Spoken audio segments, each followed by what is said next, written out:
Aujourd'hui, nous avons rendez-vous avec une drôle d'équipe. Mais derrière tous ces personnages hauts en couleur se cache un seul et même homme, Alaric Chagnard, facteur de masques.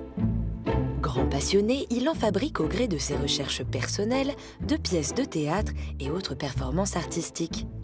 Tout est parti d'une exposition sur le masque africain dans les années 2000, lors de laquelle Alaric tombe sous le charme de cet objet millénaire.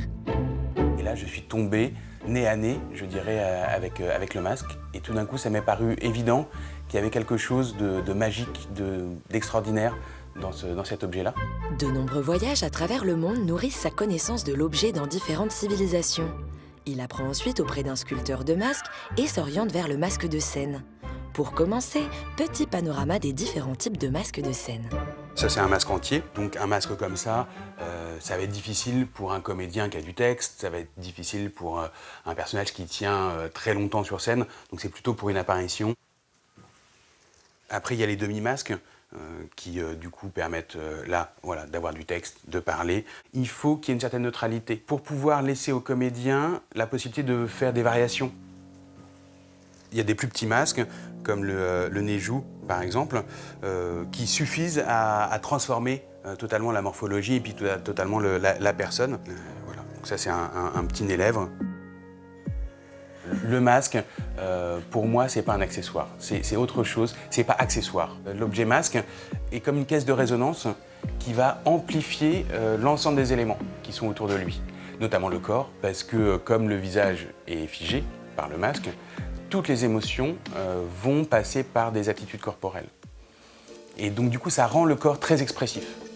Pour élaborer des masques en vue d'un spectacle, comme ici La Tempête de Shakespeare, c'est tout un travail de création en amont, en partenariat avec le metteur en scène ainsi qu'avec le comédien.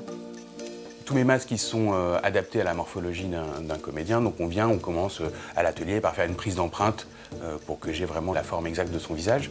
Et puis du coup, je vois son corps, je vois comment il est, je vois comment il se déplace. C'est une étape importante qui va me guider moi aussi dans ma fabrication. Bien décidé à sortir le masque de son image très commedia dell'arte, Alaric puise son inspiration partout. Voilà, ce sont mes sources d'inspiration. Par exemple, c'est du Bruegel, Picasso bien sûr, Matisse. On retrouve des masques partout en fait. Pour réaliser ces masques, Alaric a deux types de techniques, mais tout part du moule du comédien.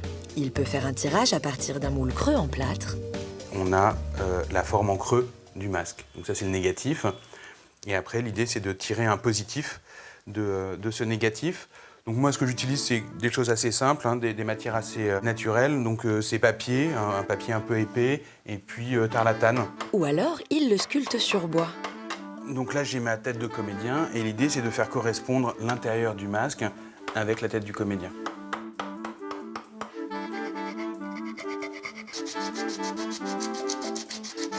Comme c'est une tête en plâtre, du coup, ça marque aux endroits où il y a trop de matière. Et donc petit à petit, je sais où est-ce qu'il faut que j'enlève de la matière. Ainsi, le masque est vraiment sur mesure et très proche de la peau du comédien. Puis de la même manière, il sculpte l'extérieur du masque. Le choix de l'essence est important. En fonction du type de personnage, je vais choisir telle ou telle essence. Par exemple, le tilleul, il n'y a pas beaucoup de veinage dans le bois, donc pour faire quelqu'un de jeune, ça va mieux fonctionner. Vient ensuite le moment des finitions.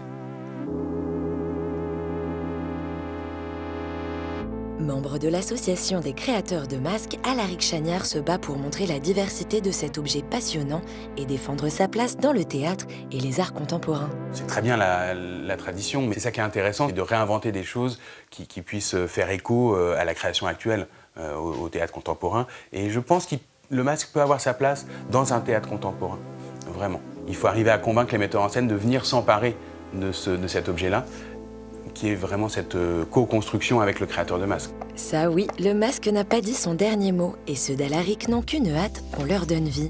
Alors, à bon entendeur.